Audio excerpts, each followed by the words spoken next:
خلیفہ کے ہم ہیں خلیفہ ہمارا، وہ دل ہے ہمارا آقا ہمارا۔ بسم الله الرحمن الرحيم. أعزائي المشاهدين، السلام عليكم ورحمة الله تعالى وبركاته. نقدم لكم موجزا عن بعض أنشطة أمير المؤمنين أيده الله تعالى بنصره العزيز في الأيام القليلة الماضية. يشرفنا مرة أخرى أن نقدم لكم أبرز ما ورد في اللقاءين الافتراضيين اللذين عقدا مع أمير المؤمنين أيده الله تعالى بنصره العزيز الأسبوع الفائت. وإضافة إلى ذلك، قد تشرفت الدكتورة كاترينا لانتوسويت بلقاء أمير المؤمنين، وهي مدافعة مرموقة عن حقوق الإنسان من الولايات المتحدة. نبدأ بلقاء يوم السبت 13 من نوفمبر الجاري، حيث التقى أمير المؤمنين نصره الله أعضاء الهيئة الإدارية الوطنية لمجلس خدام الأحمدية في فنلندا، والذين تجمعوا في مركز الجماعة في هيلينسكي. وخلال اللقاء التمسوا دعاء وتوجيهات أمير المؤمنين حول مجموعة من القضايا. Assalamu alaikum wa rahmatullah. Wa alaikum salam. Huzur, my name is Musa Isuman. Mr. Asuman, are you from Ghana? Yes, please. Acha, what do you do? Yeah, I'm in charge of social services here. You are in charge of Social services. social services, khidmat khalq. Yes, sir, please. Mu'tamim khidmat khalq. Yeah, Mu'tamim khidmat khalq. Mutamim Hitabha. Yeah. Khidmat khalq. Now you should know the terminology Yes.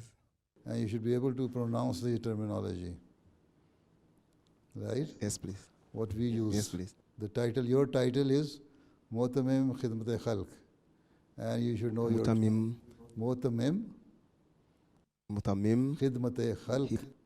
Khidmat. Hitmat al-Halq. Now, this is your title. This is your Yes, please. portfolio. Yes. You should remember it. Yes. Yes. Acha, acha. So you come from Ghana. Yes, please. Acha, what is your original town? Yeah, I'm from Greater Accra. Acha, Yes, please. you are Akan. Yes, please. From Mando. Okay. Right. So, what is your physical plan? Yeah, inshallah, Huzur, we have a lot of plan here. Here in Finland, as a result of the social service is very high here. So we do very little, but we have a good impact. Yes, Of what you should we- visit old people houses. In these countries, these people are deprived people. Eh? And when you go to visit them, they become happy. Because their own relatives do not come to visit them. So, and also, you should collect some amount at least every year for installing one hand pump in any of the African countries, right? Yes. If you cannot spend more than that, at least one hand pump in a year should be installed by the Finland Jamaat. So you make a plan for that. السلام علیکم پیارے حضور، Islam. میرا نام ارسلان مظفر ہے اور مجھے بطور محتمم اطفال خدمت کرنے کی توفیق مل رہی ہے۔ اچھا، یہ خیال رکھیں کہ 15 سال تک اتنی ٹریننگ ہو جائے اطفال کی کہ جب وہ خدام میں جائیں تب بھی اٹیچ رہیں جماعت سے اور مجلس سے۔ اطفال الاحمدیہ کی حد تک تو بڑے اچھے ہوتے ہیں، جب 15 سال کی عمر کو پہنچتے ہیں تو وہ آزادی ملتی ہے تو پھر بالکل ہی بگڑ جاتے ہیں۔ اصل چیز یہ ہے کہ 15 سال کے بعد سنبھالنا، اور اگر 15 سال تک اچھی طرح سنبھالا جائے تو پھر ہمیشہ اٹیچ رہتے ہیں۔ اس طرف خاص توجہ کریں، ٹھیک ہے؟ السلام علیکم پیارے حضور، السلام۔ میرا سوال یہ ہے، جن خدام سے بار بار رابطہ قائم کرنے کے باوجود بھی رابطہ قائم نہیں ہو رہا، اس حوالے سے ہم کیا کر سکتے ہیں؟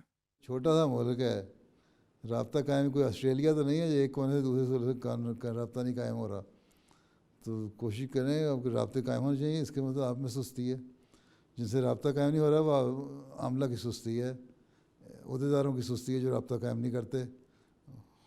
سمجھ آئی؟ کوئی نظام ایسا بنائیں کہ ہر ایک تک پہنچیں۔ میں نے کہا تھا نا وہی ربی صاحب کو، اٹھ کے السلام علیکم وعلیکم السلام کہہ کے حال پوچھ لیا کریں، اور کچھ بھی نہ کہیں نا اگر، تو اسی سے رابطے ہو جاتے ہیں۔ آپ رابطہ کرتے ہیں اس وقت جب آپ نے چندہ لینا ہوتا ہے، جب آپ نے رپورٹ مانگنی ہوتی ہے، جب آپ نے وقار عمل کرانا ہوتا ہے، جب آپ نے کچھ اور اپنا مقصد پورا کرنا ہوتا ہے تو اس وقت رابطہ کر لیتے ہیں. کبھی خیال نہیں آیا کہ چلو ویسے ہی اپنے بھائی کی طبیعت پوچھ لو کیا حال ہے اس کا. عید والے دن اس کو السلام علیکم وعلیکم السلام کر کے تحفہ عید کا بھیج دیں. ٹھیک ہے، خدا ملحمدی اچھا بھیج دیں. اگر آپ لوگ غریب ہیں تو اپنے بجٹ میں سے نہیں بھیج سکتے تو اسی سے ان کو احساس ہوگا کہ ہاں جماعت سے ہمارا رابطہ ہے، جماعت ہمارا خیال رکھتی ہے. تو اس طرح رابطے بڑھائیں کہ جب کوئی کام نہیں ہے تب بھی آپ کون سے السلام علیکم وعلیکم السلام ہوتا ہو. ٹھیک ہے، پھر ان میں بھی احساس پیدا ہوگا. کوئی انتہائی بے شرم ہوگا تو اس کو شرم نہیں آئے گی، باقی کو شرم آ ہی جائے گی. ہیں، ٹھیک ہے، چلو. السلام علیکم ورحمۃ اللہ. پیارے حضور. السلام. حضور میرا یہ سوال ہے کہ تبلیغی پمفلیٹ جو ہم تقسیم کرتے ہیں ان میں حضور صلی اللہ علیہ وسلم کا اسم مبارک بھی ہوتا ہے اور اسی طرح حضرت مسیح موعود علیہ الصلوۃ والسلام اور خلفاء کی تصاویر بھی ہوتی ہیں. تو جب ہم پمفلیٹ تقسیم کرتے ہیں تو بعض لوگ ان پمفلیٹس کو یا تو پھاڑ کے پھینک دیتے ہیں یا ڈسٹ بن میں پھینک دیتے ہیں. تو حضور اس سلسلے میں ہم کیا کر سکتے ہیں؟ حضور سے رہنمائی کی درخواست ہے. جہاں بہت ضروری ہے وہاں تصویر شائع کریں، جہاں ضرورت نہیں ہے زیادہ تصویر شائع کرنے کی وہاں ضرورت کوئی نہیں تصویر کی. ٹھیک ہے، اور جو جس کو تقسیم کرتے ہیں اسے پوچھ لیں کہ ہم دے رہے ہیں تم لو گے، لینا چاہتے ہو، جو لینا چاہتے ہیں ان کو دیں. باقی ٹھیک ہے، تصویریں ضائع تو کرتے ہیں لوگ، یا ڈسٹ بن میں پھینک دیتے ہیں یا ویسے پھاڑ کے سڑک پہ پھینک دیتے ہیں، اوپر لوگ چل رہے ہوتے ہیں. تو ہر ایک کو جو زبردستی دینے کی ضرورت کوئی نہیں کہ یہ ہمارے پمفلیٹ ہے لینا چاہو گے، جو لینا چاہے اس کو دیں. تو بہرحال ان کو تو کوئی قدر نہیں ہے نا، انہوں نے تو اس طرح کرنا ہی ہے جب تک ان کو سمجھ نہ آئے. تو جہاں انتہائی ضرورت ہے وہاں تصویر شائع کرنی چاہیے، وہاں باقی ضرورت کوئی نہیں شائع کرنے کی. باقی تو تبلیغ کرنے کے لیے یہ چیزیں تو پھر کرنی پڑتی ہیں، کچھ نہ کچھ تو مشکلات ہیں اور بعض دفعہ جذباتی تکلیف بھی پہنچتی ہے، اس کا سامنا کرنا پڑتا ہے. ٹھیک ہے. السلام علیکم پیارے حضور. وعلیکم السلام. حضور میرا یہ سوال ہے کہ کچھ لوگ خود سے کام نہ کرنے کا عذر یہ پیش کرتے ہیں کہ حکومتی بینیفٹ سے بھی اتنی ہی آمدنی ہو جاتی ہے جتنی خود کام کر کے. ایسے احباب کو کس طرح خود کام کرنے کی طرف توجہ دلائی جائے؟ اچھا، ان سے کہیں کہ تم لوگ صدقہ لینا پسند کرتے ہو یا صدقہ دینا پسند کرتے ہو؟ کوئی اسلام تو کہتا ہے، آنسر نے فرمایا کہ دینے والا ہاتھ لینے والے ہاتھ سے بہتر ہے. تو بجائے اس کے کہ تم اس مسلمان کہلاتے ہوئے اور احمدی مسلمان کہلاتے ہوئے اسلام کی تعلیم پہ عمل کرو اور حضرت صلی اللہ علیہ وسلم کے اس ارشاد پر عمل کرو کہ اوپر والا ہاتھ نیچے والے ہاتھ سے بہتر ہے. تم لوگ نیچے ہاتھ رکھ کے تم مانگنا شروع کر دیے، صدقہ لے رہے ہو. حالانکہ ایک نوجوان آدمی جو صحت مند بھی ہے اور کام کر سکتا ہے، اس کو مطلب ہی کوئی نہیں صدقہ لینا. اسے کہو قابل شرم بات ہے کہ فقیر بن کے رہ رہے ہو تم. اپنے پاکستان میں اگر ہوتے تو فقیر بن کے تم مانگنا برداشت کرتے، یہاں آتے ہو تو فقیر بن جاتے ہو. تھوڑی سی غیرت دلائیں تو آپ ہی ٹھیک ہو جائیں گے. جی جزاک اللہ حضور. جی السلام علیکم حضور. حضور سوالات کا سلسلہ تو اتنا ہی تھا. ایک خواہش تھی اگر حضور انور مناسب سمجھیں تو نو منتخب عاملہ حضور کے پیچھے لبیک کہتے ہوئے عہد اگر دہرا سکے. جو میں نے باتیں کہہ دی ہیں اس پہ عمل کریں اور جو پلان ہے اس کے مطابق کام کریں اور ایک نئے جذبے اور جوش سے اپنا نیا کام شروع کریں اور کوشش یہ کریں کہ ہم نے 100% اپنے ٹارگٹ جو ہیں، اپنے پلان جو ہیں ان کو اچیو کرنا ہے. ٹھیک ہے، یہی اصل چیز ہے. عہد دہرانے سے کچھ نہیں ہوگا کہ عہد دہرا کے اس کے بعد کہہ دیا ہم نے عہد دہرایا تھا اور ختم ہوگی بات. ہم نے دعا کر لی، نئی عاملہ نے دعا کر لی، اس دعا میں سارا کچھ شامل ہو گیا. ٹھیک ہے جی حضور. ٹھیک ہے. اللہ حافظ و ناصر. اللہ حضور. اللہ حافظ. السلام علیکم. السلام علیکم. وفي اليوم التالي اجتمعت حوالي 535 فتاة من ناصرات الأحمدية في ألمانيا في مين ماركت جيلاندي في مانهايم، حيث تشرفنا بفرصة اللقاء الافتراضي مع أمير المؤمنين وأتيحت لهن الفرصة لطرح الأسئلة. السلام علیکم پیارے حضور. میرا سوال ہے کہ اللہ تعالیٰ قرآن کریم میں فرماتا ہے اور یقیناً ہم نے قرآن کریم کو نصیحت کی خاطر آسان بنا دیا. تو میرا سوال ہے پھر ہمیں تفاسیر کی ضرورت کیوں پڑتی ہے؟ آسان بنا دیا ہے، اس میں جو باتیں ہیں وہ آسان ہیں عمل کرنے کے لحاظ سے. ٹھیک ہے، نصیحت اللہ تعالیٰ نے کی ہے، جو بعض کھلی باتیں ہیں، جو ظاہری احکامات دیے ہیں وہ بڑے آسان دیے ہیں. ٹھیک ہے،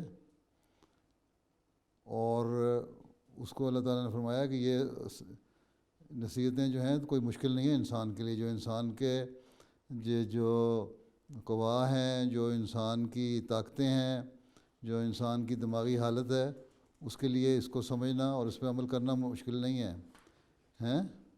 اس لیے یہ کہنا کہ یہ بہت مشکل کام اللہ تعالیٰ نے ہمیں بتا دیا، یہ غلط ہے. ہاں، اگر تمہیں سمجھ نہیں آتی کسی بات کی، تمہیں مشکل لگتا ہے، تو اس کے لیے پھر تفسیر موجود ہے. مفسرین نے اس کی آسان تفسیر کر کے تمہیں سمجھا دیا کہ اس کا یہ مطلب ہے. ٹھیک ہے، لیکن اللہ تعالیٰ نے ساتھ یہ بھی سمجھایا دیا کہ جو پاک صاف لوگ ہوتے ہیں انہی کو اس کی باتیں سمجھ آتی ہیں. اللہ تعالیٰ نے یہ بھی فرما دیا کہ جو ظالم ہیں وہ ان کو نقصان ہی ہوتا ہے، اس سے ان کو سمجھ نہیں آتی. مومن جو ہیں ان کو فائدہ ہو جاتا ہے، اور ظالموں کو سمجھ نہیں آتی، وہ ان کو نقصان ہی ہوگا اس کا پڑھنے کا. ایک طرف اللہ تعالیٰ کہتا ہے کہ قرآن کریم پڑھنے کا فائدہ ہے، دوسری طرف کہتا ہے اس کا نقصان ہے. فائدہ کس کو ہے؟ جو مومن ہے. نقصان کس کو ہے؟ جو کافر ہیں، جو نہیں ماننا چاہتے، جو سمجھنا نہیں چاہتے. تو اللہ تعالیٰ نے احکامات دیے ہیں اس میں ایسے جن پہ عمل ایک انسان کر سکتا ہے، اور جو اس کا مقصد ہے پیدائش ہے اس کو پورا کر سکتا ہے. اللہ تعالیٰ نے فرمایا کہ انسان کا مقصد پیدائش جو ہے عبادت کرنا ہے. ٹھیک ہے، اور وہ عبادتیں جو ہیں اللہ تعالیٰ نے جو طریقہ بتایا عبادت کا، وہ ایسی مشکل نہیں کہ آدمی کر نہ سکے. کہاں 50 نمازوں سے شروع کیا تھا اللہ تعالیٰ نے کہنا، پھر ان کو آسان کرتے کرتے 5 نمازوں پہ آ گیا. ٹھیک ہے، تو آسانی ہو گئی نا تمہارے لیے. اور 5 وقت ایسے ہیں جو انسانی فطرت کے لحاظ سے، انسانی طبیعت کے لحاظ سے، روزمرہ کے وقت کے لحاظ سے ایسے ہیں کہ جس میں انسان کی ضرورت ہوتی ہے کہ دعا کرے اور اللہ تعالیٰ کے قریب ہو اور پھر اس کا قرب پائے. تو یہ مطلب ہے آسان بنانے کا. یہ مطلب کہ اس کا عمل کرنا مشکل نہیں ہے. انسان سمجھتا ہے بہت مشکل ہے، ہاں، جو مومن ہے اس کے لیے مشکل نہیں ہے. جو کافر ہے اس کے لیے بہت مشکل ہے. جو مومن ہے اس کو فائدہ ہوتا ہے، جو کافر ہے اس کو نقصان ہوتا ہے. ہاں، ٹھیک ہے نا؟ چلو. السلام علیکم حضور. میرا سوال ہے کہ عورتیں امام بن سکتی ہیں؟ عورتیں عورتوں کی امام بن سکتی ہیں، مردوں کی نہیں بن سکتی. ٹھیک ہے، یہی ہمیں حضرت صلی اللہ علیہ وسلم نے فرمایا ہے. ہم اگر مسلمان ہیں، پکے مسلمان ہیں، قرآن اور سنت پہ عمل کرنے والے ہیں، حضرت صلی اللہ علیہ وسلم کی باتوں کو ماننے والے ہیں، تو پھر ہمیں وہی کرنا چاہیے جو ہمیں اللہ تعالیٰ اور اس کے رسول صلی اللہ علیہ وسلم نے فرمایا. ٹھیک ہے، اور انہوں نے یہ فرمایا کہ مرد جو ہے وہ امام بنے گا، اور اگر عورتیں ہوں، ایسی مجبوری ہو، تو پھر عورت امام بن سکتی ہے جہاں عورتیں ہوں صرف. ٹھیک ہے، تو اس لیے ہمارے ہاں بھی جب نمازیں ہوتی ہیں، بعض فنکشن ہوتے ہیں، تو عورتیں نمازیں پڑھا لیتی ہیں.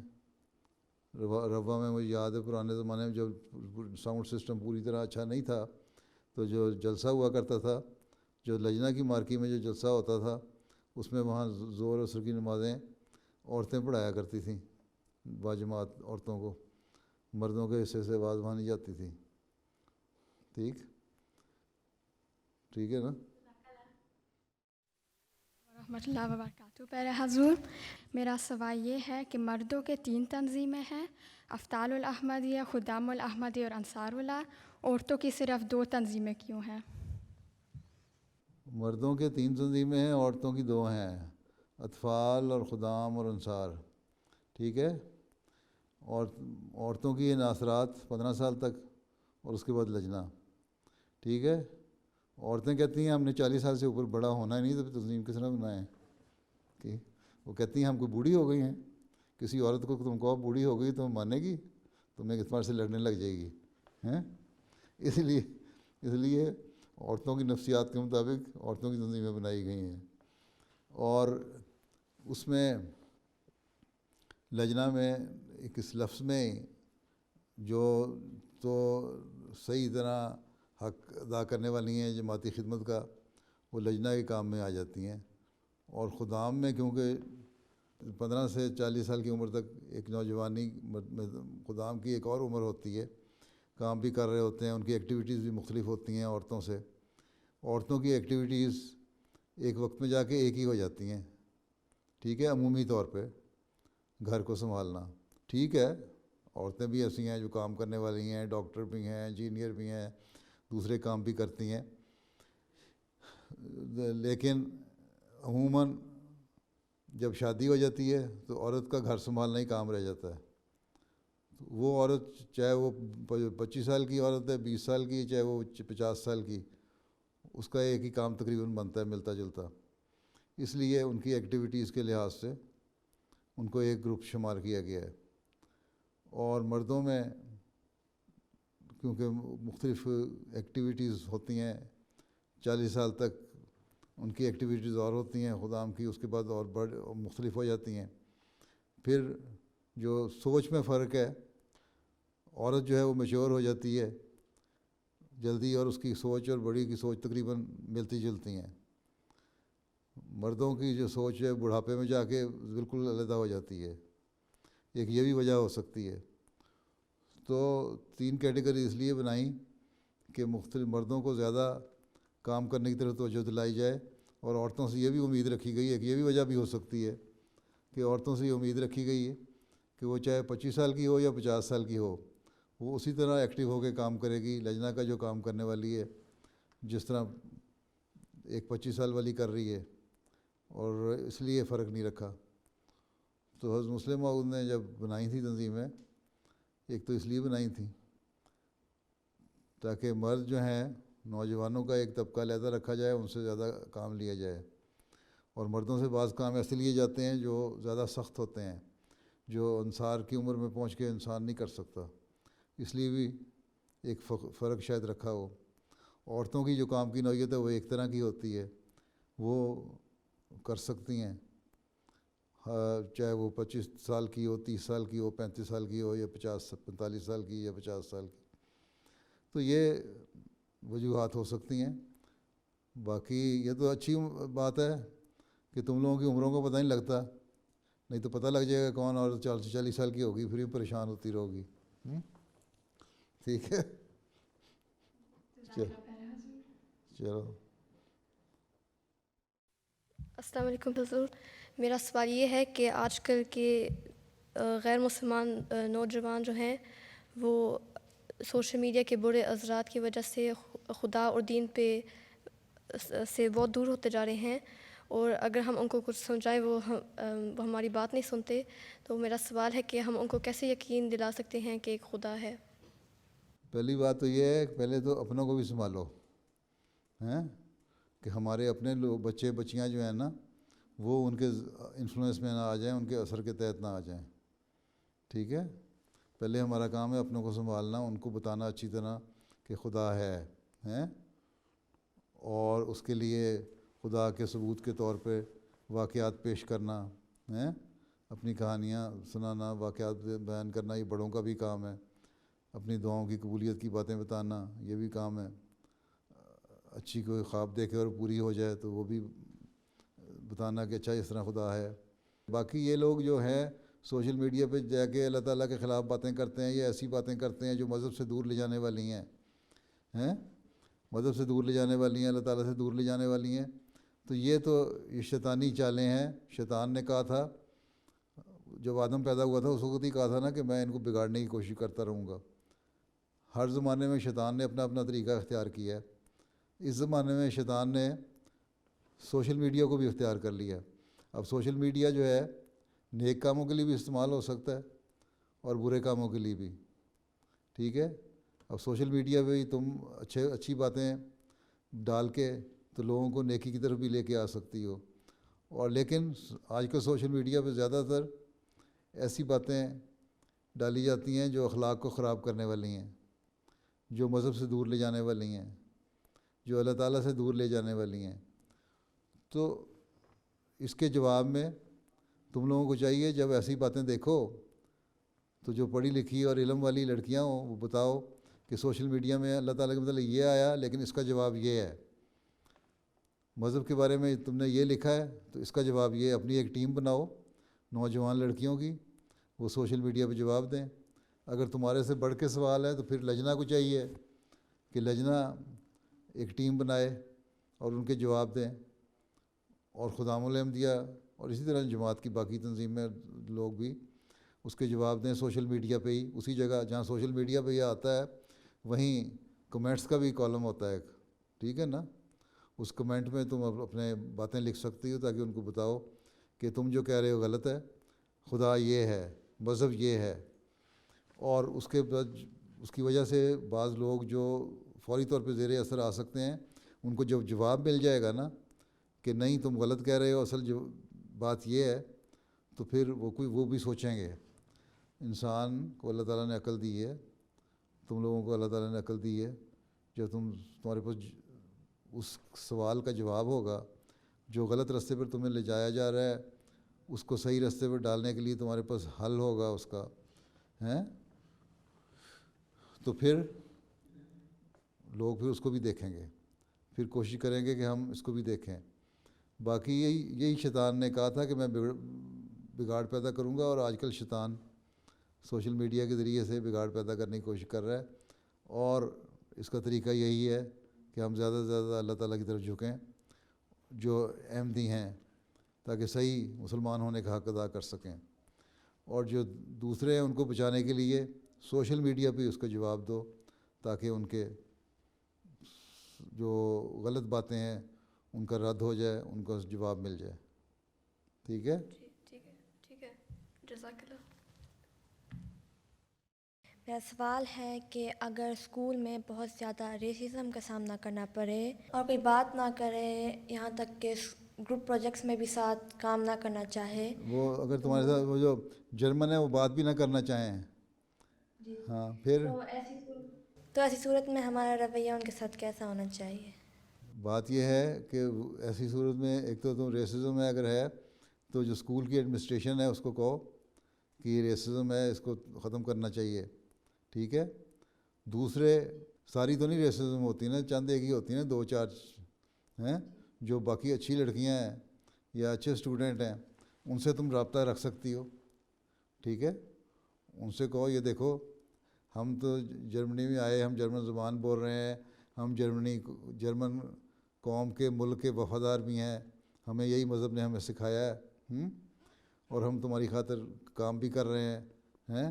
اب میں پڑھائی اسکول میں کر رہی ہوں تو اس لیے کر رہی ہوں تاکہ میں بڑی ہو کے کوئی اچھا کام کر سکوں اور ملک کے کام آ سکوں, ڈاکٹر بنوں یا انجینئر بنوں یا فلاں بنوں. اور ہماری بہت ساری لڑکیاں بنی ہوئی ہیں. تو اس قسم کے اگر ریسزم ہو تو پھر تو لڑائیاں ہی ہوتی رہیں گی, اس لیے ہمیں نہیں کرنی چاہیے. اور کہنا اسلام ہمیں یہی سکھاتا ہے کہ ریسزم تو کوئی چیز نہیں ہے. تو جب ہم وفادار ہیں ملک کے تو ہمارے سے یہ کیوں سلوک ہوتا ہے؟ ان جو اچھی لڑکیاں ہیں اپنے جو ریسزم کی قائل نہیں ہیں ان کو اپنا دوست بناؤ اور ان سے ایسی باتیں کرو تو وہ خود ہی ریسزم کرنے والوں کو جواب دیتے رہیں گے. بہت جگہ ایسا جرمنی میں بھی ہو رہا ہے اور ملکوں میں بھی ہوتا ہے کہ بہت سارے ان کے اپنے لوکل لوگ جو ہیں وہی ہمارے دوسری قوموں کے لوگوں کے ایشین کے جو ایشین آباد ہیں وہاں ساتھ دیتے ہیں. وہ کہتے ہیں جو ہمارے لوگ کر رہے ہیں غلط کر رہے ہیں, اور پھر تمہاری طرف سے ہو کے وہ ان کو جواب دیتے ہیں. تو اپنے جو دوسری اچھی لڑکیاں اور اچھے اسٹوڈنٹ ہیں ان کو دوست بناؤ, وہ خود ہی ان ریسزم کرنے والوں کو جواب دے دیں گی. لیکن خود تمہیں ان کے ساتھ انٹیگریٹ ہونا پڑے گا, جواب دینا پڑے گا, ان کے ساتھ مل جل کے بیٹھنا پڑے گا. ان کی اچھی باتیں اختیار کرو اور اپنی اچھی باتیں ان کو سکھاؤ. ٹھیک ہے,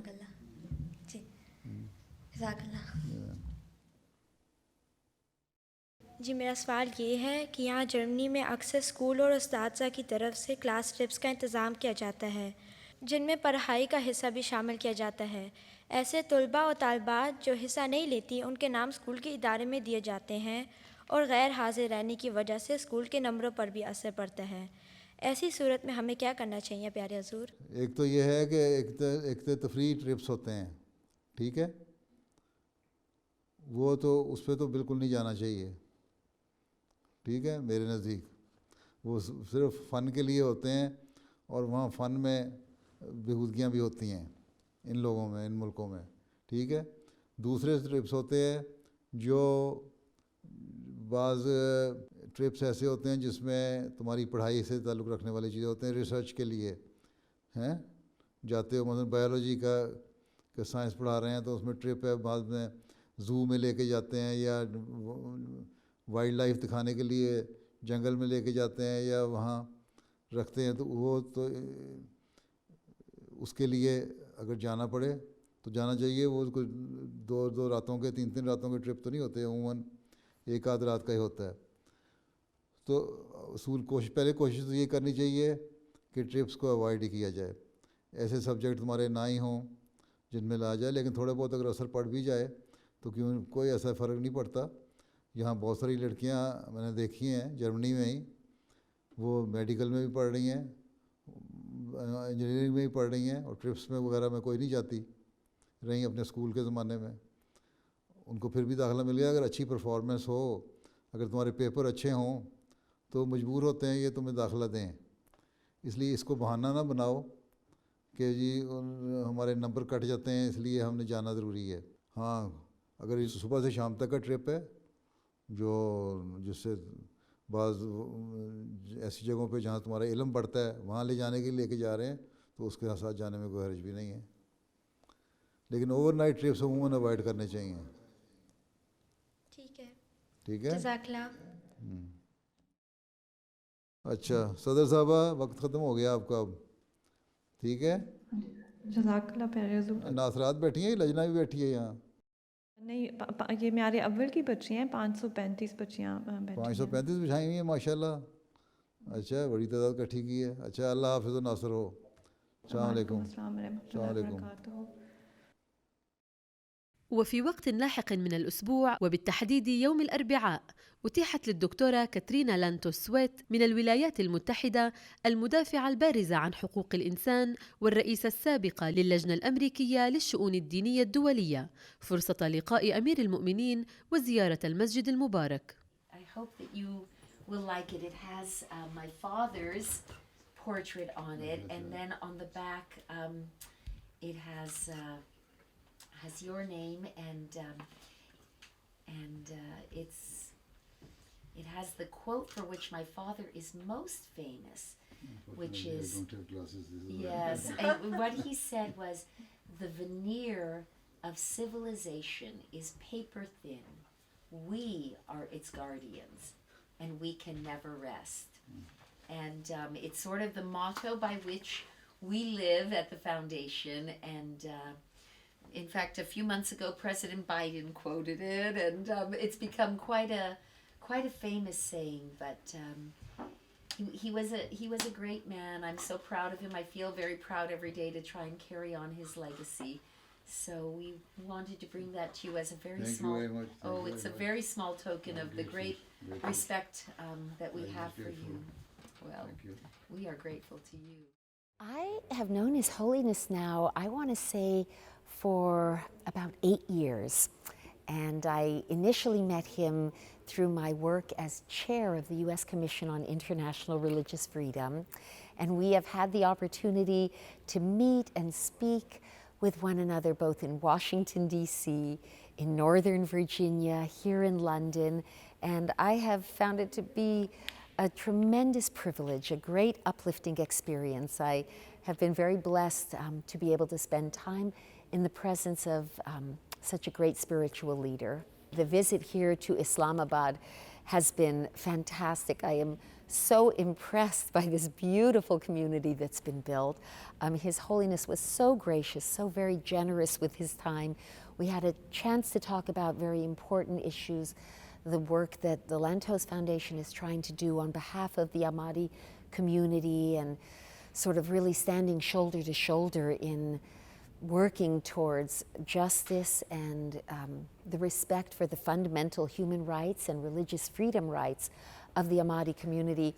But I also have to say that the wonderful work he does, focusing on connecting with and inspiring the young people in the Ahmadi community, speaking to them a couple of times a week and just giving them that chance to see their leader, to learn from him, and as he put it, to ask him really any question they want to. He doesn't seem at all intimidated to take on any questions they might throw at him, and I think that's also a reflection of both his intelligence and his knowledge, but also his wisdom and his faith. It was also just wonderful to see how indefatigable, how tireless he is in serving the community. And so the experience of this wonderful evening spent together will live with me for a long time. Well, I would just like to add something I've said many times before, which is I am profoundly moved and inspired by the members of the Ahmadi community that it's been my privilege to meet and to know. You can see the influence of His Holiness in the lives of His people. You can see the striving to live lives of virtue and of integrity and of faithfulness to God, but also service to humanity and service to the community. And I really do consider the Ahmadi community to be a blessing to the world. They set such a powerful example for all of us to follow with the kind of lives they lead. And that admiration that I've had for many years now has only been deepened by this beautiful visit here in Islamabad. So I thank His Holiness, his lovely wife, and really all the community for welcoming me and my colleagues here today.